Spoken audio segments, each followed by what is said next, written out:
Bonsoir, mesdames et messieurs. Bienvenue sur notre chaîne. Nous proposons des solutions informatiques en machine learning et aussi avec traitement des langages naturels. Il y a aussi des solutions, par exemple, de reconnaissance faciale que nous proposons. Proposons aussi des solutions qui nécessitent aussi l'apprentissage par la machine. Si vous voulez plus d'informations, abonnez-vous à notre chaîne pour ne rien rater comme notification. Dans cette nouvelle vidéo, nous allons voir une application de gestion, gestion bien sûr de quoi? Des payes des agents. Nous avons constaté qu'il y a plusieurs établissements scolaires et aussi plusieurs autres entreprises qui continuent toujours à utiliser les systèmes de gestion manuelle, c'est-à-dire ils continuent toujours, par exemple, dans les processus de paiement des agents, nous avons constaté qu'il y a des entreprises qui payent des agents, mais sans recourir à un système informatique. Donc, ils payent des agents avec, sur des papiers, par exemple, sur des cahiers, et supposons que si les cahiers se perdaient et que l'agent n'est pas encore servi à la fin du mois, ça peut arriver à créer des conflits dans une entreprise. Alors, l'informatique est en train de lutter pour pallier à ce genre de problèmes et c'est raison pour laquelle nous aussi, nous avons pensé mettre en place, bien sûr, une solution pour pallier à ce genre de problèmes. Donc, nous allons nous connecter, bien sûr, à notre système. J'ai souvent tendance de laisser des codes ouverts parce que c'est une façon de prouver que réellement, c'est nous qui avons fait le travail. Donc, surtout, chers utilisateurs, et surtout, chers téléspectateurs, et surtout, chers amis qui suivez cette vidéo, je vous prie de vous abonner sur notre chaîne. C'est une façon pour vous de nous encourager, c'est une façon pour vous de nous appuyer et aussi c'est une façon de nous aider à pouvoir évoluer. Donc, vous abonner à notre chaîne, c'est la seule façon de vous garantir à voir à tout moment nos nouvelles vidéos, à voir à tout moment et à être toujours à la page, c'est-à-dire informé sur tout ce qu'il y a comme nouvelles notifications et autres sur l'évolution de notre parcours. Donc, surtout, abonnez-vous à notre chaîne et appuyez la cloche de notification pour ne rien manquer. Donc, je vais exécuter d'abord l'interface d'authentification valable. Il y a ici l'interface d'authentification de notre application. Ici, je vais devoir me connecter à notre système. Pour ceux qui n'ont pas de compte, ils n'ont qu'à cliquer ici pour créer les comptes à partir d'ici. Mais moi, j'ai déjà mon compte. Je n'ai pas à créer les comptes. Je vais seulement me connecter. Donc, je clique sur connexion et je passe. Donc, je vais me connecter, bien sûr. Je vais mettre mes informations. Azun Zebertino, arrobase, gmail.com.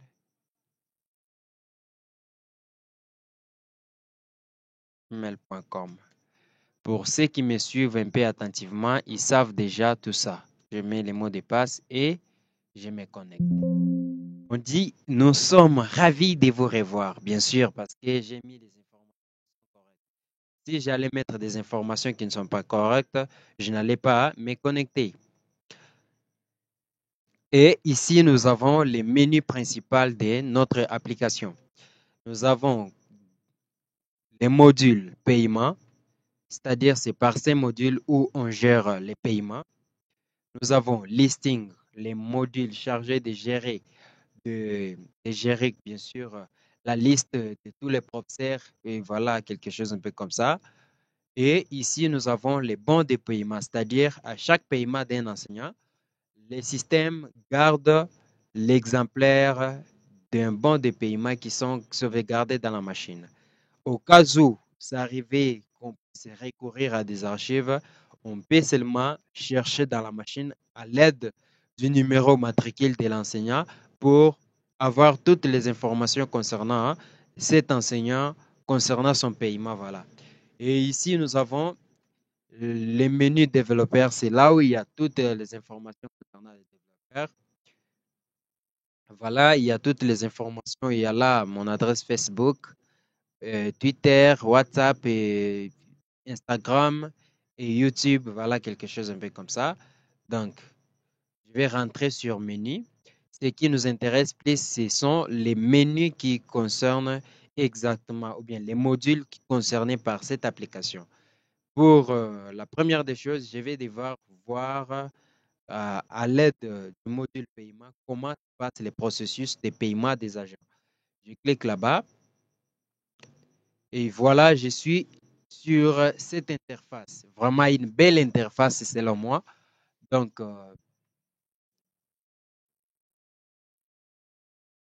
donc ici, je vais mettre le numéro matricule.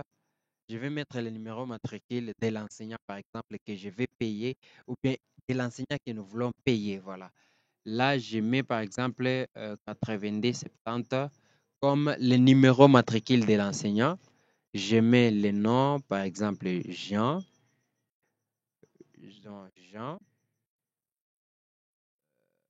Kabamba, par exemple. Jean Kabamba.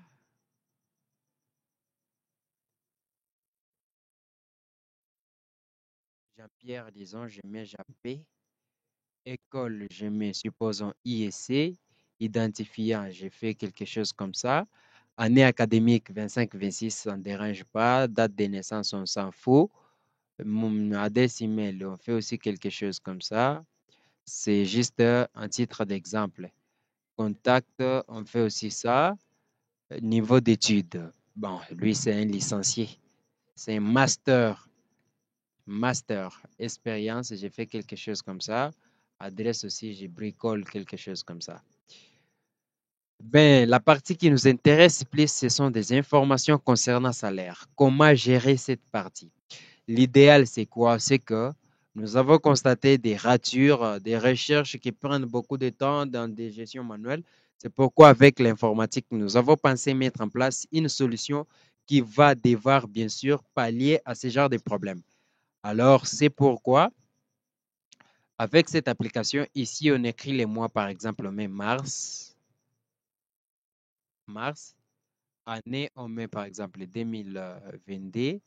Mais c'est toujours possible de mettre des combo box et autres pour faire les choix. Mais pour moi, j'ai trouvé que pour avoir une belle vue de l'application, je devais faire ça.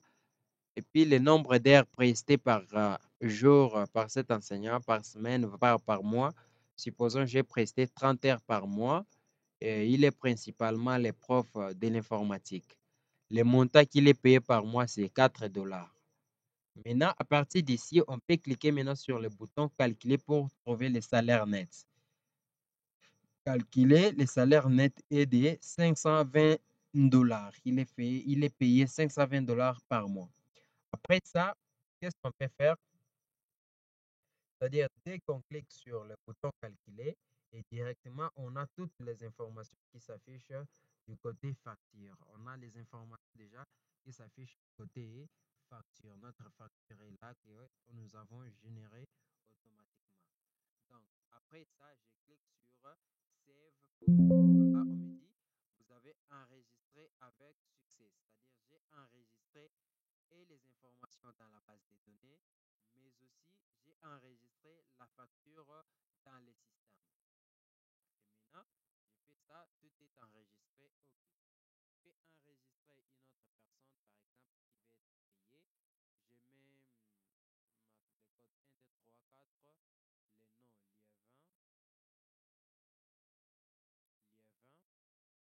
fait quelque chose comme ça. Juste un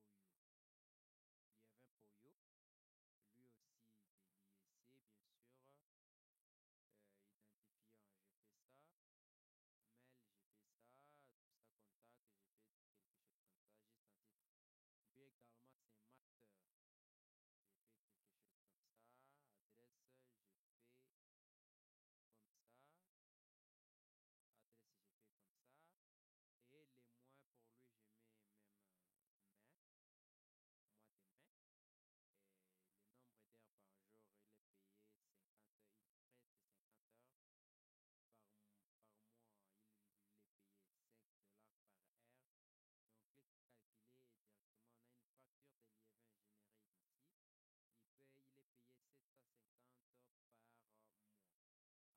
enregistrement. Ici,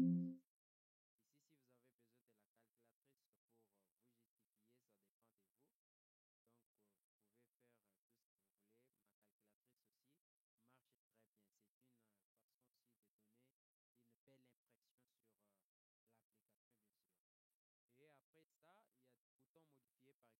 de vous. Donc, vous pouvez faire tout ce que vous voulez. Ma calculatrice aussi marche très bien. C'est une façon aussi de donner une belle impression sur l'application, bien sûr. Et après ça, il y a des boutons modifiés, par exemple. Nous cherchons, par exemple, monsieur 1, 2, 3, 4. Donc, pour faire une recherche avec notre système ici, vous n'avez qu'à garder les numéros matricules de l'enseignant. Il suffit de mettre le numéro matricule de l'enseignant et toutes les informations concernant cet enseignant sur son paiement s'affichent sur les bureaux. Et maintenant, dès que je clique sur rechercher, et voilà, vous avez toutes les informations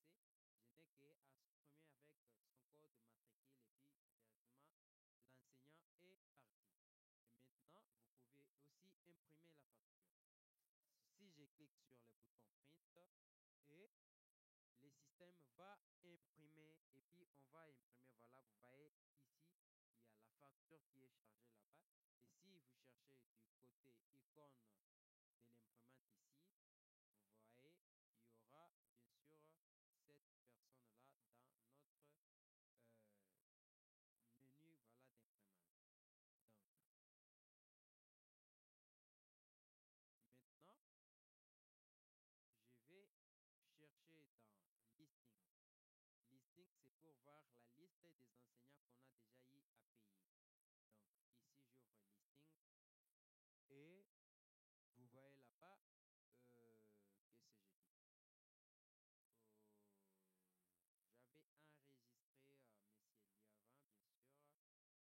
Je vais lui chercher dans la base des données. Donc, je viens ici dans la base des données. Il y a une petite erreur que je dois corriger vite fait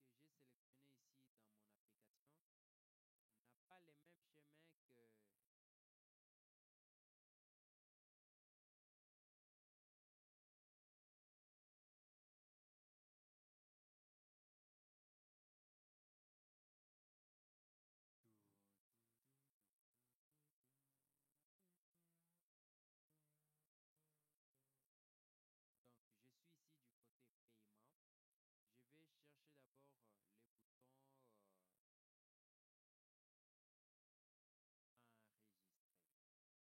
vais chercher d'abord les boutons enregistrer. Je crois y avoir laissé quelque chose là.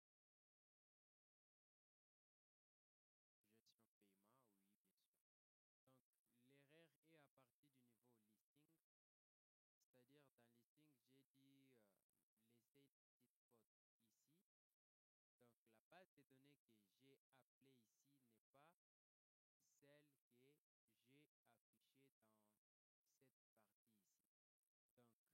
Donc, les chemins que j'ai laissés ici, voilà. Ici, je vais changer juste les chemins parce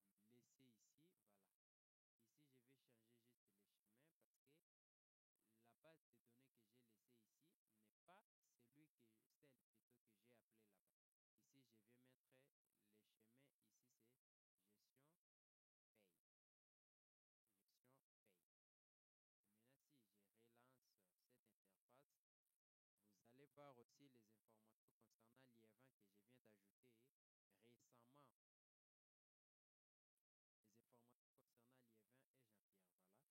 Vous voyez là-bas, il y a Jean-P que je viens d'ajouter ici. Il y a l'IE20 Bishimba que je viens aussi d'ajouter là-bas. Donc, tout c'est OK. Il y a une liste des enseignants là-bas et tout marche correctement. Donc, notre application marche correctement.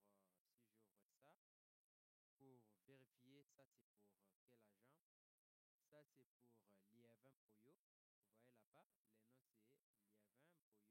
Ça c'est pour Liévin Poyo. Vous voyez là-bas, les noms c'est Liévin Poyo, il y a toutes ces informations là-bas. Et de l'autre côté, nous avons pour Jean-Pierre et il y a tout, voilà, Jean Kabamba. Il y a toutes les informations aussi concernant sa facturation.